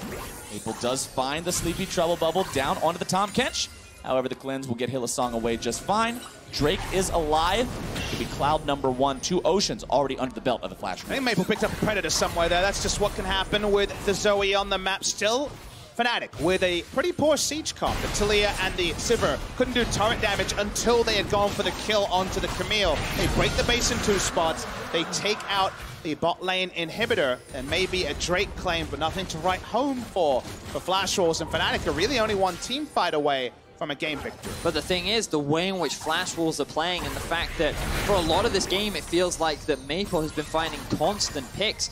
Fnatic fans are probably still a little bit worried because every time they get close to this tower, a single Sleepy Trouble Bubble, a single Morgana binding will result in a member dead, and that's when the Flash Wolves begin the chase. And that's what we were saying even back at the beginning of the draft, when you have the nature of a split-pushing top laner, when you have a jungler that's more of a fighter instead of a pure tank, that's the risk you run against something like a Morgana, Ezreal, and Zoe composition. You've got to be so careful. And then when it comes to pure team fights, they actually don't necessarily have the true 5v5 advantage. Sivir usually profits out of an extremely strong front line to allow her to do consistent damage. She doesn't have that. She has a fighter, and she has Olaf, who can really only spend so much time in the front line with a build that's about amping the Sivir's damage than anything else. So when it comes to getting impact out of Reckless, tricky, whereas maybe even Mugen can be a fighter of his own the moment that Ornn occupies space in the front line. You can see Mugen working towards what looks to be a righteous glory now as we take a look at the damage done over the course of the entire game by champions. The mid lane very close between the two. Betty pulling ahead of Reckless significantly on the 80 carry roll, practically tripling his damage. And that's what happens, and you see Reckless has to heal just to guarantee getting away, and that ult might have to be used for map rotation rather than fighting, because I think that tripling might even grow given how much damage is loaded onto Betty. He's 4 items strong. He's ready to go. You know, in an interview, Betty said that if he was to play in Europe, he would join the top team and he would give Reckless a run for his money. And many European fans laughed and said, nice, confident talk, like, it's great after a couple of wins, but after a performance like this, you're like, okay, this Betty guy is pretty scary. He's actually playing extremely well, and the credit that the analyst gave him at the start of the day was definitely well-deserved. What's also scary is losing your inhibitors for free like this. Hanabi can't do anything to stop Bwipo's assault, as Bwipo now moving throughout the enemy base, trying to go even further, but once the rest of the team shows up, there's nothing he can do. He'll sacrifice his life for that inhib. And we'll see if that's worth it, because Baron spawns in 50 seconds, and the setup advantage of having a 5v4 is going to be there for the Flash Wolves. There was no escape because there was nobody else backing him up. It was just a solo play, no ability to get out. Does mean there is going to be those super minions pushing on, and if Fnatic can delay the Baron take, that can be an extra variable to respect. But for now, at least Flash Wolves walk up, and they don't have to worry about the numbers of Fnatic. Yeah, Fnatic are keeping waves pushed in with both the Sivir and the Taliyah pushing top and mid. And now you've got super minions pushing down bot as well. That will keep Flash Wolves from mainly just getting into their jungle and littering a couple of wards. But as you rightly said, it's Fnatic just stalling things out, waiting for Bwipo to respawn. This Baron's going to be so difficult for Fnatic to take, though, because we always talk about this poke and pick power of Flash Wolves comp. That is made even more lethal when you have the Baron debuff applied as well. You're taking damage from the Baron, you're more susceptible to extra damage, and you think about the amount of magic damage that's coming out of Maple and Betty, a single missed position could cost you everything. Hylissang not where he needs to be right now whatsoever. Caught out by the CC and brought down. Betty goes on a rampage with that one. 4-0 and 3 here on the Ezreal at 35 seconds until Hilly's back in the picture. Must admit, I looked at the map and wondered why he was there, and the answer was there was really nothing to be there. There's no reason at all, so I guess that's a donation, and they'll take the donation and go straight for this Baron. Not all questions have answers, Papa Smithy, and right now the question for Fnatic, how do we stop the Flash Wolves Baron? Can Broxah do it again? The man worked a miracle once, but water can only turn into wine so many times. We'll see if he can pull it off here again. TP coming in, Flash Wolves looking to oh man! He does it! Broxah, the hero of Fnatic, will steal Baron number 2. That time they had to go for it once again. Camille was in the base, already taking the second inhibitor. Oh my god, Broxah, he is keeping Fnatic alive. Give this man a raise because he is playing beautifully right now. Flash Wolves, they're doing everything that they possibly can to regain advantages. They find picks onto key members of Fnatic, yet they cannot secure that Baron. Because they're playing in a pit of fire. They played 6 games in a row where they controlled the pace, but from the early turret take, they've been rushed around Baron twice. Credit to Broxah picking up the smite both times, but he's in a position to do that because all the dotting of the I's and crossing of the T's that the Flash Wolves could do for the last 3 days have not been possible today. You have to imagine if this game would still be even going on if Broxah hadn't stepped up the way he had in those 2 clutch moments. He has done so much work for this team by just being able to secure those, and now Fnatic, still with a slight gold lead, they have 2 inhibitors down in their opponent's base. I mean, we have to be frank. Flash Wolves, I feel, from the mid-game onwards, have played better League of Legends. And if it wasn't down to those individual plays coming out from Broxah and even Bwipo in the individual performances that he's had as well, like, Fnatic would not be in the position that they're in. And considering how much praise Caps has had, he has not had the game so far today. But I think we have to, again, use our words very judiciously here and say it hasn't been the same Flash Wolves that really smothered Kingzone yesterday. They've had to take risks. They've let an Olaf, they've let an enemy jungle get into the pit twice around Baron. Look at the collapse. Flash Wolves has priority over the mid lane, but the collapse coming in, the Weaver's Wall goes out, Sleepy Trouble Bubble used to zone Fnatic away. Flash Wolves recognize they're caught between a rock and a hard place. Here comes the fight. Muujin gonna be on the front line, having to flash himself away. Hextech Ultimatum able to find the kill into Sword Art. It's 2 dead on the side of the Flash Wolves. Fnatic have lost no one just yet, and Benny will fall to Reckless. Finally, that's the Reckless the European fans wanted to see. Flash is in, gets the solo kill onto Betty, and now Flash Wolves, they have 3 members dead. There is so much of Flash Wolves' base destroyed. Fnatic can surely look to end here. Fnatic were the first team to put a loss on the Kingzone record. Here they look to be the first team to put a loss on the Flash Wolves record. Hylissang comes in, utilizing the Tahm Kench ultimate, pops the cleanse, trying to keep himself safe from the Paddle Star. He's just wasting time. Low. Exactly. Keep Maple here. Don't let him back. Don't let him help Hanabi. Keep this base alive. Maple needs to get back as quickly as possible. Inhibitor turrets under siege. Hanabi trying to hold the line. Sword Art back alive. Black Shield onto Hanabi. Fnatic onto the Nexus. Maple's got the Paddle Star. Broxah taken low. It does not matter. The undefeated find defeat, and Fnatic serve it up. MSI 2018, the old gods of the Koreans have bled, the new gods of the Flash Wolves have bled as well. Fnatic have been able to take down both, and they just played the map much better than we gave them credit for. Flash Wolves had some great macro moments, but they could never do it with the cleanliness of days 1 through 3. In the pandemonium, Fnatic stand tall. But for the European fans, you guys have to cheer for Broxah. This is the man that kept Fnatic going. This is the man that found 2 Baron steals and allowed Fnatic to take that win and defeat the undefeated. Broxah, absolutely the star of the show here for Fnatic. Keeping cool not once, but twice in situations where failing to find that win could have very easily been the snowball that leads to the end of the game. And you love to see a game where Broxah is celebrated because so often he is doing the unsung things. He does not play for himself. He plays around his carries, about the setup, and then just being a tank, falling down in the service of his team victory. This time, his 2 moments were the highlights of the game. Maple as well is definitely worthy of talking about. 7-1-5 was his final score. He was one of the big reasons as to why Fnatic could not break into the base, could not push any advantages that they found, because his use of Zoe was terrifying. And in terms of the mid lane matchup, he was definitely the one that stood up today. Now, we saw this game go on for so long. The Flash Wolves looked like they were in a good spot, but Broxah kept Fnatic alive again and again. I want to take one more look at the final team fight, see exactly how Fnatic put those nails in the Flash Wolves' coffin.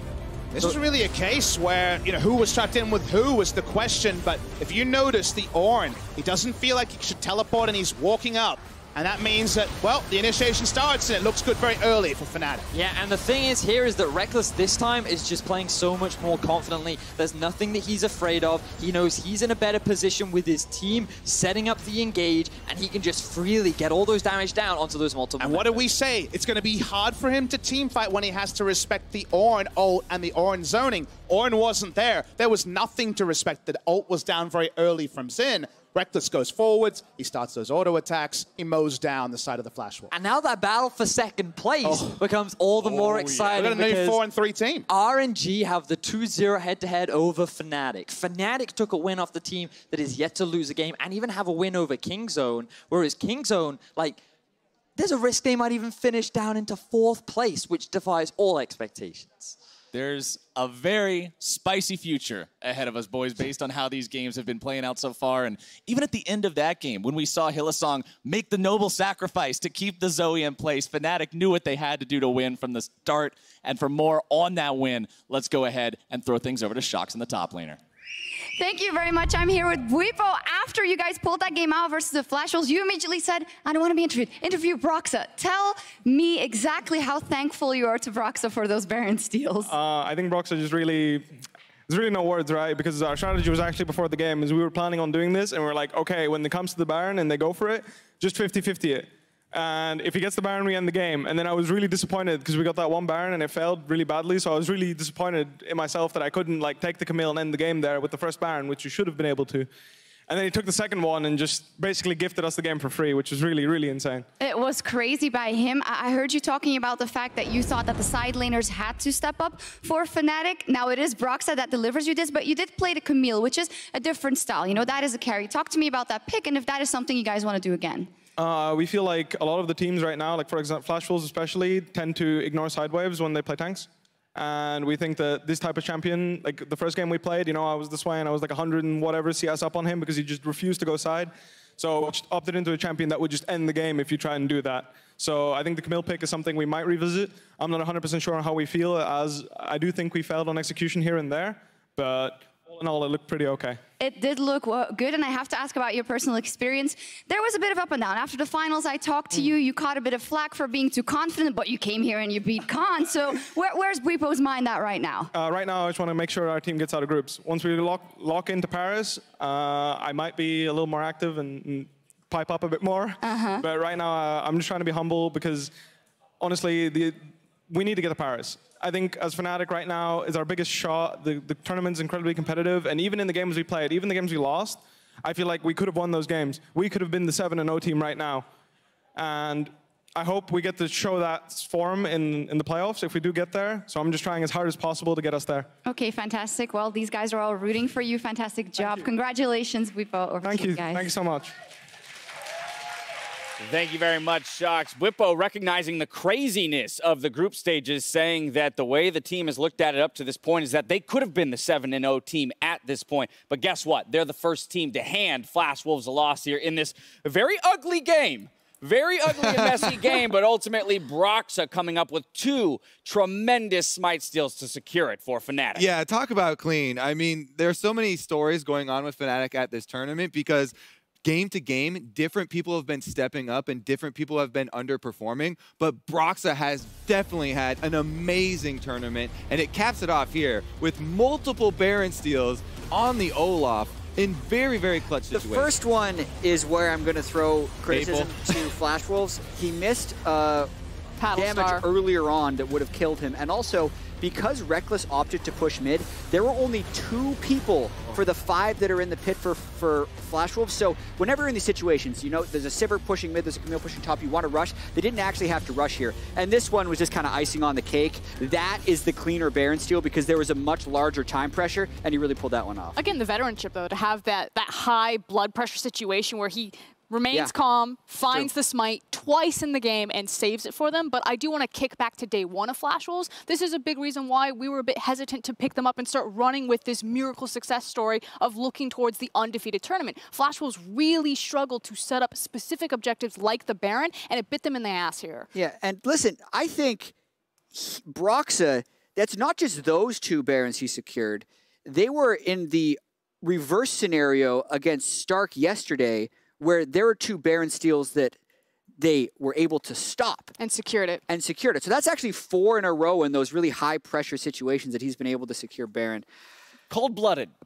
Yeah. He's cold-blooded there on stage. Yeah, I actually want to talk more about the overall strategy that we're seeing here that went into this, because this is something that was actually previewed by EVOS. EVOS hard commit to the split pushing, and they very clearly have 100% intention of only going for steals. Now, you're not going to get every steal, unless you're Broxa. You're not always going to get every steal, but you don't need to get every single steal. As they showed, they got very close to winning with only getting a couple of the steals. And this is kind of what enables having a couple of the steals? Reckless styles. Yeah. But this is what enables and kind of empowers teams to pick split pushing style. And why we're seeing it kind of have a resurgence here at this tournament is because if you have champions like Olaf, you have extra 2 damage in the kit. We've seen the Reckless Sling as well as the Smite come together, and the ultimate allowing you to get into that position. If you can just threaten the steal and have a super fed Camille split pushing on the other side, you're guaranteed going to get some inhibitor damage. Yeah. And then maybe you also steal it. Weepo called it out in the interview. He said that's part of the, the logic that went into the Camille pick was recognizing other teams splitting the map and saying, hey, we don't have to group up and fight. As long as we can trade objectives and keep that side lane pressure, we can extend the game to the point where, hey, the steal does come through, and now we have that added power from the Baron buff that will allow us to close out the game. I do want to give credit to Reckless, though. Coming into this, I was really hard on him. I didn't think he had the champion pool to step up to Betty. He didn't go for the Kaiser there, so obviously shied away from that one. But having the Sivir and the Tahm Kench, you're never going to crack that lane. It's just going to clear. It's super defensive with the Spell Shield and the Devour. And so allowing Bwipo to get all of those resources to really make it pay off, it was a very clever strategy. So hats off to Fnatic. Yeah, we had this big discussion about offense versus defense at the start of the show. And that doesn't mean that playing defense is always the wrong option. Like, when you pick Sivir in that lane, the option is to play defense so you can be strong later. But what I also want to talk about is returning to pre-tournament expectations, right? Flash Wolves as 6-0, we were wondering when they were going to drop a game. We weren't expecting them to go 10-0. I want to see how they respond to that. That's a very good question. As you mentioned, taking their first loss, I do want to take a moment to pull up the standings, remind our viewers where the teams have fallen as of yet. Still in first place, Flash Wolves are, and remember, they already have secured a spot in the semifinals at 6-1, but Fnatic, RNG, and Kingzone all tied at 4-3. This puts a tremendous amount of pressure on the next game, Jad. Fnatic still gets to play against EVOS as well, who they're expecting to beat. So Team Liquid, not only does Team Liquid or EVOS need to win that, they probably have to win out.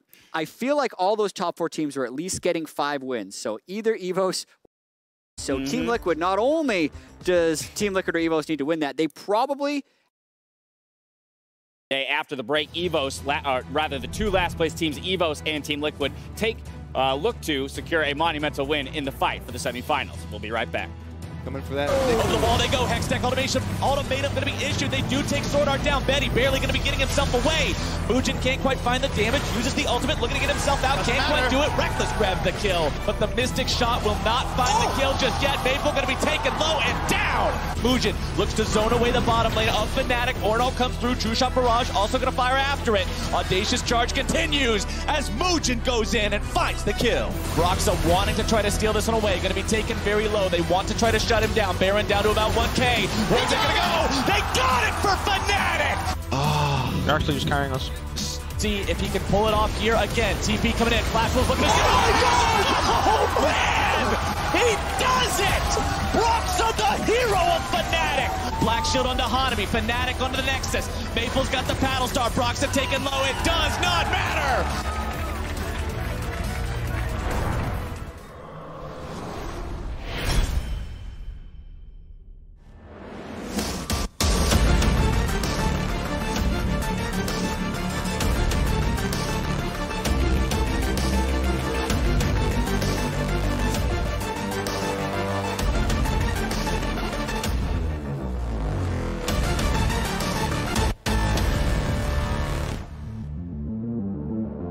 Predator, proud partner and official monitor provider.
to the MSI group stage. Our next matchup is EVOS versus Team Liquid in what is a crucial game for both of these teams. It's a pretty simple equation, right? We already see so many teams at 4 match wins. Both these teams at 1. Start winning now, or otherwise, really the results unlikely to go your way. Yes, exactly that. And even then, when you need so many wins, getting this first one will make all the difference in closing the gap. And unfortunately for the other team, things look rather dire. Let's go ahead and see who we've got heading on to the Rift today. Coming up on the blue side, we have EVOS from the VCS with Stark in the top lane, Yijin in the jungle, Warzone at mid, Slay on AD carry, Ron OP supporting, and Coach Violet. And facing them on the red side, the North American representatives, Team Liquid. Impact is their top laner, Xmithy in the jungle, mid laner Pobelter, AD carry double lift, support Ole, and Coach Kane. Look at a game like this, and I have to say the early game will be oh so important to the result. Not a big statement to say given the tournament that we've had, but really for confidence down on both teams. Getting a good start, if they could somehow recreate the dark bindings they're able to hit in that match that Team Liquid picked up, that'd be huge. The early game actually for EVOS was also pretty dominant in their win over TL. The music kicks in, the champion select UI comes up. It's time to see how they're going to go about crafting the strategy for this one. It's day 4 of 5 of the group stage. Both of these teams have only a single win under their belts. If you're going to make the run, you better start moving those legs right now, or it's not going to happen.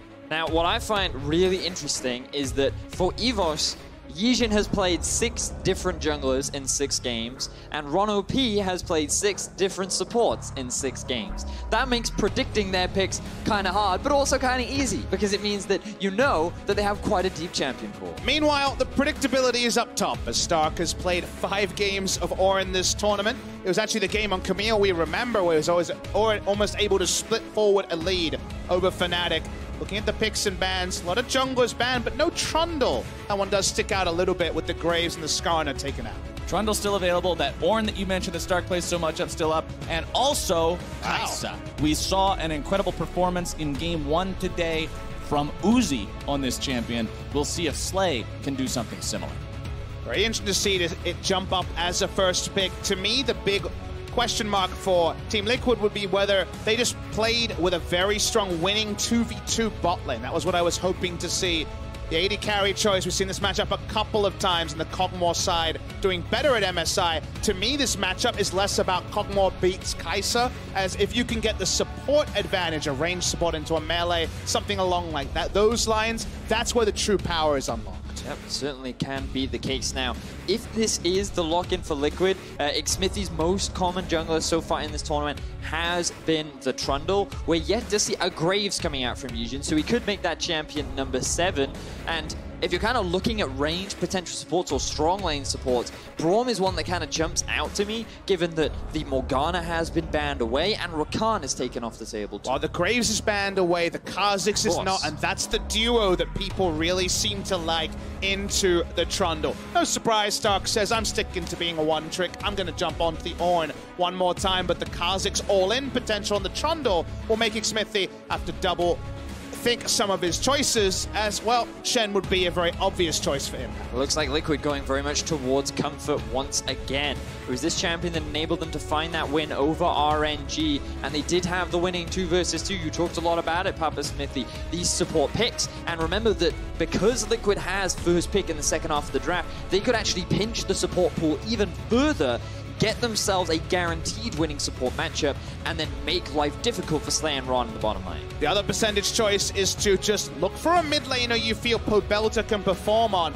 And if I think to Liquid strengths, I want to see Pobelter on one of these control mid laners that basically are kind of unflappable, and then leave last pick to counter pick for Ole, who does have that big pool of range supports. Pobelter's kind of been picking for himself and picking for the team, neither of which have really inspired confidence so far at MSI. Well, as we head into the second part of the bans now, the focus will be on those mid laners. Vlad could play in the top lane as well, but he'll be banned away from the side of EVOS. Team Liquid taking Cassiopeia off the table. We'll see how they want to approach this last ban of the draft. Remember, their opponents have drafted AD carry, jungle, and top lane, so it's going to be a support or a mid laner that they want to get out of here, and it will be Ryze they want them to do.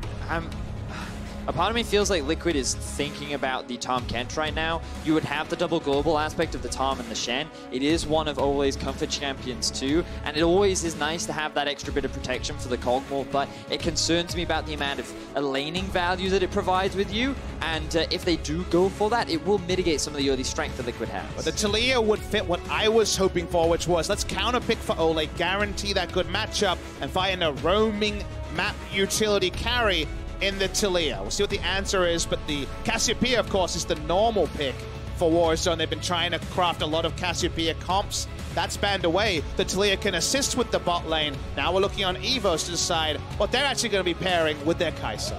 We'll see how they want to assist her here. She will have the Karma to help her out there from the mid lane, but in terms of the laning phase, it's Ron OP on the Alistar that'll be doing all the favors. As the Tahm Kench you were thinking about, not the best laning, but could provide that global power, that Kog'Maw save potential if they lock it in. Now, it's not a ranged support that sounds like it's contra to my point, but actually, it's a pretty safe time to take Tahm Kench into the Alistar, and you have the guaranteed backup of the Taliyah roaming bot lane. So you kind of gave yourself a bit of protection to get away with the Tahm Kench rather than drafting Tahm at double lift pick and then getting counterpicked on the blue side. So for Evos, they've drafted a composition which is all about Slay. You have the Karma in the mid lane, you have decent engage tools with the Ornn, you can look to play through bot lane because you have Kha'Zix who provides a lot of early damage, and an engage with the Alistar, and basically you're relying on Slay to get to this 3-item point, very similar to Uzi earlier in the day, and being the big carry. Whereas for Liquid, they're slightly varied. Slightly, but I think you're giving a bit too much lip service to a Taliyah. This is very much all about double lift, the Shen ult, the Devour. Everything's going to be loaded on the bot side as well. The way they get there, the way they get to playing around bot side is different. Kha'Zix can get an invade advantage and then create no-go zones in the jungle, whereas on the side of Liquid, it's very much about piling in one by one and really helping out that little Kog'Maw. But I also feel that Liquid have the ability to play 1-3-1, and with the Tahm Kench and a Taliyah, it is very easy to move from lane to lane. And I think that's one of the big differences between the two comps, that so far Team Liquid have not been able to successfully make work. Up against Evos Esports, maybe they can find that ability, but the last time they met, they couldn't get out of the lane phase. 1-5, the record for both of these rosters, looking to bring that number up to a 2 here today to start things off on day number 4. Get the ball rolling, start coming back, making a run for one of those knockout stage spots. Only 2 more days left to play in the group stage. Said it before, I'll say it again. You've got to start moving now if you want to try to get there. We're heading on to Summer's Rift now to see which one of these teams can come out on top. Remember the first time they met, it was Evos that found the win. That is their sole win so far, was against Team Liquid. They continue to evolve. That Evos lineup was all about initiation CC with the Zac, the Ornn, the dive they had at the time. This time it's a more balanced comp, and we end up with Karma versus Taliyah in the mid lane. And this Karma could go for an early banner of command, and that was the build, and that was the build path that really started to push Taliyah out of the meta, because she's all about the shove. Now Karma has shove.